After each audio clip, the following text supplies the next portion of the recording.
আসসালামু আলাইকুম। আলহামদুলিল্লাহ।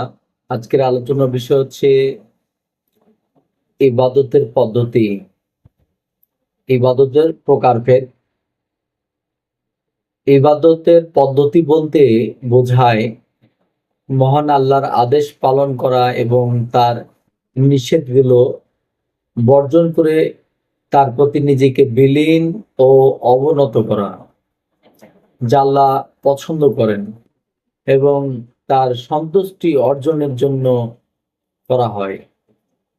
এর মধ্যে রয়েছে সলাত, সাওম, যাকাত, হজসমূহ। ৫ স্তম্ভ পালন করা, এছাড়া নবী ও রাসূলের দেখানো পথে একে অপরের সাথে ভালো আচরণ করা এবং যেকোনো ভালো কাজ যা আল্লাহ পছন্দ করেন তাও ইবাদতের অন্তর্ভুক্ত। ইবাদতকে ৪ ভাগে ভাগ করা যায়: মৌখিক ইবাদত, শারীরিক ইবাদত, আত্মিক ইবাদত এবং মানসিক ইবাদত।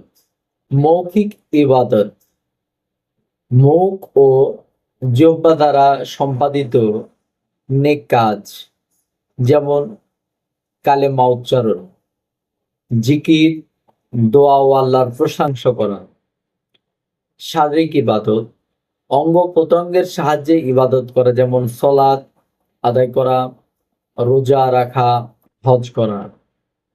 আর্থিক ইবাদত অর্থ বা সম্পদের মাধ্যমে ইবাদত করা, যেমন যাকাত দেওয়া ও দান খয়রাত করা। মানসিক ইবাদত মনের মাধ্যমে ইবাদত করা, যেমন আল্লাহকে ভালোবাসা, তার প্রতি গভীর মনোযোগ রাখা এবং যে কোনো ভালো কাজের জন্য সৎ উদ্দেশ্য রাখা। ইবাদতের উদ্দেশ্য ও সঠিক পদ্ধতি: ইখলাস অর্থ বিশুদ্ধ নিয়ত। যে কোনো ইবাদত আল্লাহর সন্তুষ্টি অর্জনের জন্য করা উচিত। সুন্নাতের অনুসরণ ইবাদত কবুল হওয়ার জন্য তা নবীজি সাল্লাল্লাহু আলাইহি ওয়াসাল্লামের দেখানো সঠিক পদ্ধতিতে সম্পূর্ণ করা আবশ্যক, নইলে সেটা বাতিলের যোগ্য। আল্লাহর আনুগত্য ইবাদতের মাধ্যমে আল্লাহর আদেশ ও নিষেধ মেনে চলা হয়, যা তার প্রতি দাসত্ব প্রকাশ করে।